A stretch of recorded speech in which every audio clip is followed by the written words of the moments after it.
ओम नमः शिवाय, जय महाकाल। दोस्तों, आप सबको पता है कि 18 मार्च को भगवान शिव का सबसे प्रिय दिन सोमवार का दिन है। अगर आपकी बहुत साल पुरानी कोई मनोकामना है जिसे अभी तक महादेव ने पूरा नहीं किया है, तो बेर और धतूरे वाला यह एक छोटा सा उपाय करके जरूर देखें। आज की इस वीडियो में मैं आपको पूज्य गुरुजी द्वारा कथा में बताए गए 4 बहुत ही सुंदर से उपाय बताऊंगा जिन्हें आप सोमवार को जरूर करें।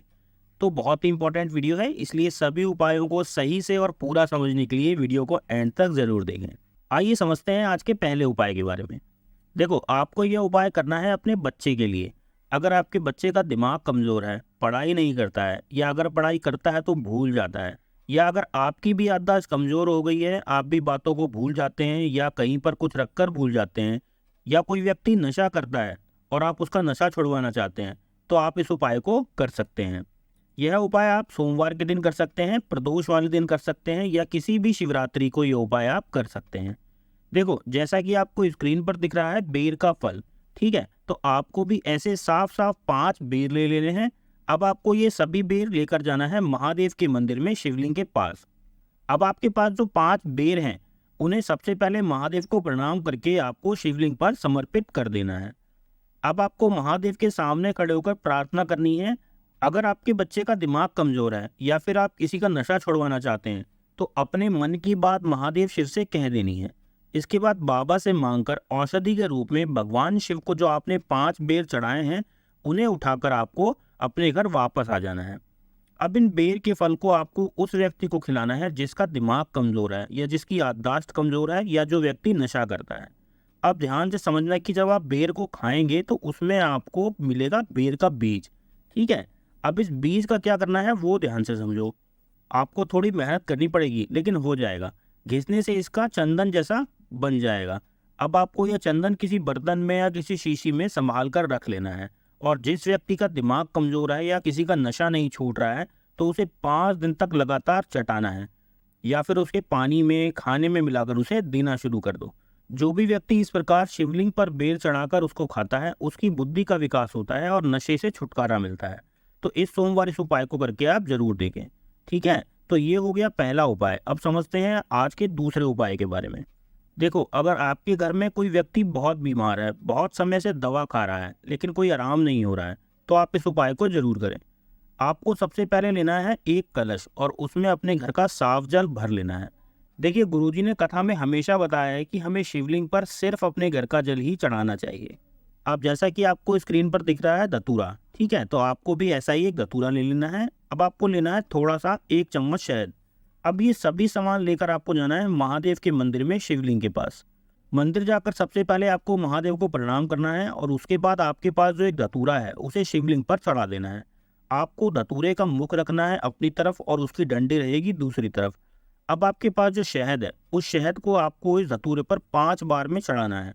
चाहे तो आप 1-1 बूंद करके चढ़ा सकते हैं, या चम्मच से चढ़ा देना, जैसा आपको चढ़ाना है वैसे चढ़ा सकते हैं, लेकिन शहद सिर्फ 5 बार ही चढ़ाना है। अब जो व्यक्ति आपके घर में बहुत बीमार है, बहुत दिनों से दवाइयाँ खा रहा है, उसका नाम और गोत्र बोलकर आपके पास जो 1 कलश जल है उसे शिवलिंग पर धतूरे के ऊपर समर्पित कर देना है।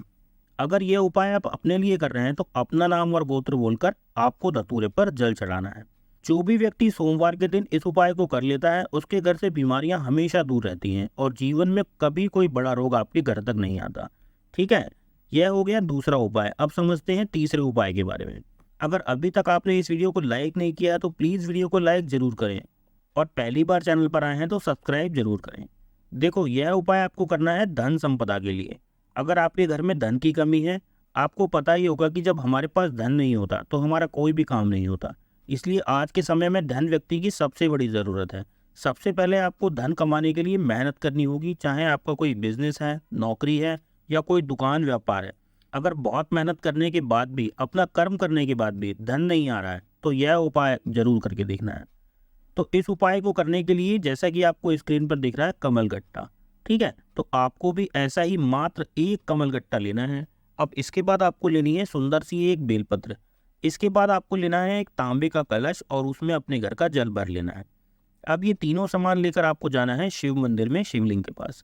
अब आपके पास जो एक कमल गट्टा है, उसे सबसे पहले आपको माता अशोक सुंदरी पर रख देना है, ठीक है। अब इसके बाद आपके पास जो एक बेलपत्र है, उसे भी आपको इसी कमलगट्टे के ऊपर रख देना है और रिद्धि सिद्धि का नाम लेकर स्मरण करके आपको बेलपत्र रखनी है। ठीक है, मैं एक बार फिर से आपको बताता हूँ कि जब आप बेलपत्र कमलगट्टे के ऊपर रखेंगे तो आपको भगवान गणेश जी की दोनों पत्नियां रिद्धि और सिद्धि का ध्यान करना है, स्मरण करना है और फिर आपको यह एक बेलपत्र अशोक सुंदरी पर रखे कमलगट्टे पर रख देनी है। अब इसके बाद आपके पास जो एक कलश जल है उसे शिवलिंग के ऊपर उत्तर दिशा की तरफ अपना मुख रखकर श्री शिवाय नमस्तुभ्यम मंत्र का स्मरण करते हुए धीरे धीरे शिवलिंग पर समर्पित कर देना है। अब आपको महादेव से अपने धन की कमी की बात कहनी है कि बाबा हमारे घर में धन नहीं आ रहा है, बहुत मेहनत करने के बाद भी धन की कमी है, हम पर कृपा करो बाबा। ऐसे धन की कामना कहकर आपने बेलपत्र के नीचे जो एक कमलगट्टा चढ़ाया था उसे आपको वापस उठा लेना है। अब आपको अपने घर वापस आ जाना है। आप अपने घर में जहाँ भी धन रखते हैं, रुपया पैसा रखते हैं, गहने रखते हैं, आपको यह कमलगट्टा उस स्थान पर ले जाकर रख देना है। जब तक ये कमलगट्टा आपके घर में रखा रहेगा तब तक आपके घर में धन की कमी नहीं रहेगी। बस आपको मेहनत करनी है और बाकी सब महादेव पे छोड़ देना है।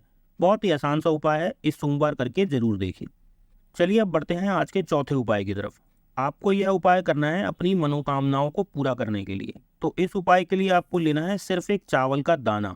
बस ध्यान रखना है कि चावल का दाना खंडित नहीं होना चाहिए, टूटा हुआ नहीं होना चाहिए। आपको साबुत चावल का एक दाना लेना है। इसके अलावा आपको लेना है एक कलश और इसमें अपने घर का साफ जल भर लेना है। अब आपको लेनी है एक सुंदर सी बेलपत्र। ध्यान रखना है कि बेलपत्र कहीं से भी कटी फटी नहीं होनी चाहिए। इसके बाद आपको लेनी है 3 दुर्वा और साथ ही आपको लेना है एक शमी का पत्ता। अब ये सभी सामान लेकर आपको पहुंच जाना है शिवलिंग के पास महादेव के मंदिर में। अब ध्यान से समझना कि करना क्या है। आपके पास जो 3 दुर्वा है, सबसे पहले आपको ये 3 दुर्वा शिवलिंग के ऊपर समर्पित कर देनी है। अब इसके बाद चावल का जो एक दाना है उसे भी शिवलिंग पर चढ़ा देना है। इसके बाद आपके पास है शमी का पत्ता, आपको उसे भी शिवलिंग के ऊपर चढ़ा देना है। अब आपके पास बचा है एक बेलपत्र। तो आप जब ये एक बेलपत्र शिवलिंग पर चढ़ाएंगे तो आपको अपनी मनोकामना महादेव से कहनी है।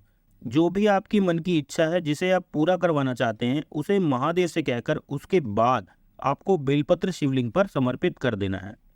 अब अंत में आपके पास जो एक कलश जल है उसे उत्तर दिशा की तरफ अपना मुख रखते हुए धीरे धीरे शिवलिंग पर श्री शिवाय नमस्तुभ्यम मंत्र का स्मरण करते हुए समर्पित कर देना है। बस आपको इतना ही करना है। यकीन मानिए सोमवार के दिन इस तरीके से उपाय करने से महादेव आपकी वर्षों पुरानी सभी मनोकामनाएं जरूर पूरी करेंगे। इसलिए इस सोमवार यह इच्छा पूर्ति का उपाय आप जरूर करके देखें। तो इस वीडियो में हमने सोमवार के दिन किए जाने वाले 4 उपायों के बारे में समझा है। आपको पूज्य गुरु जी द्वारा कथा में बताए गए सोमवार के ये उपाय कैसे लगे, कमेंट करके जरूर बताएं। अगर वीडियो पसंद आई हो तो इसे लाइक करके शेयर जरूर करें। साथ ही अगर पहली बार चैनल पर आए हैं तो हमारे चैनल द बेलपत्र को सब्सक्राइब जरूर करें। आप हमारी सभी वीडियो व्हाट्सएप और टेलीग्राम पर भी देख सकते हैं, उसका लिंक आपको डिस्क्रिप्शन में मिल जाएगा। अब मैं आपसे मिलूंगा अगली वीडियो में, तब तक जय राम जी की।